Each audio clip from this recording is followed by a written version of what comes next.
Buenos días, maestro y compañeros. Hoy abordaremos el tema de la resolución de la Corte acerca de la constitucionalidad del artículo 331 del Código Penal para el Estado de Veracruz. Comenzaremos abordando qué es el derecho a la libertad de expresión, en qué artículo constitucional se protege y cuáles son sus límites. Bueno, el derecho a la libertad de expresión es el derecho fundamental que garantiza a toda persona la posibilidad de manifestar su pensamiento, difundir ideas e información y expresarse sin la necesidad de una censura previa.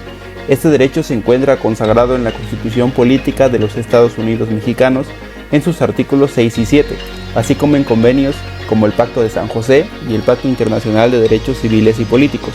Sin embargo, este derecho no es absoluto. Sus límites están determinados por la necesidad de proteger otros bienes jurídicos esenciales.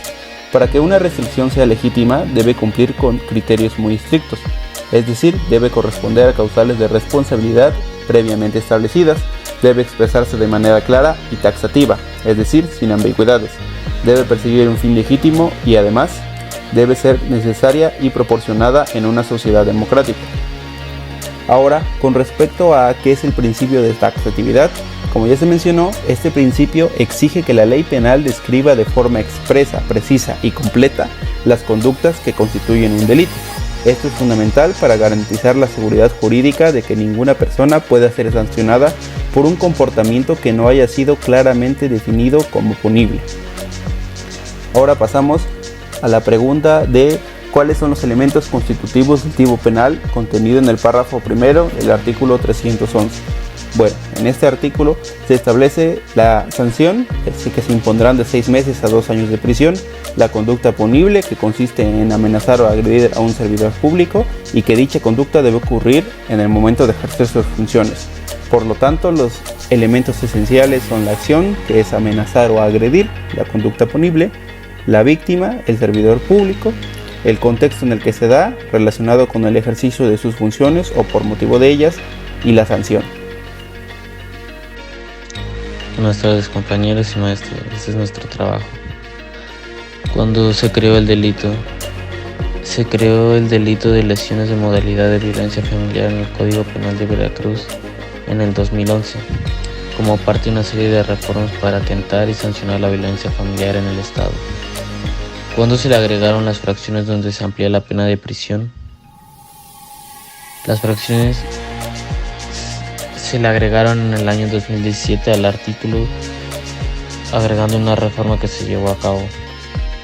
¿Consideras que la resolución de la Corte es correcta respecto exclusivamente al resolutivo segundo? ¿Por qué?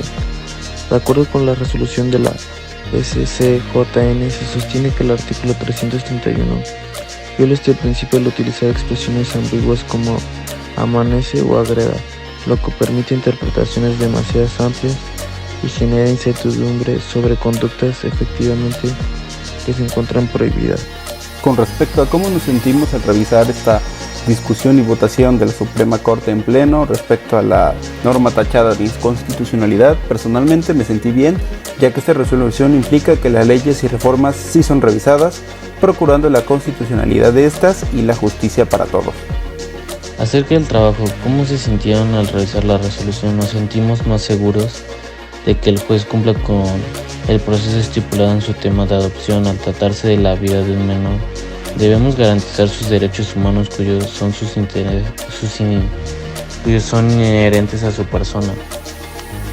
¿Cómo nos sentimos trabajando en equipo? Nos sentimos bien con los compañeros que me tocaron, cada uno hizo su trabajo y lo realizamos juntos.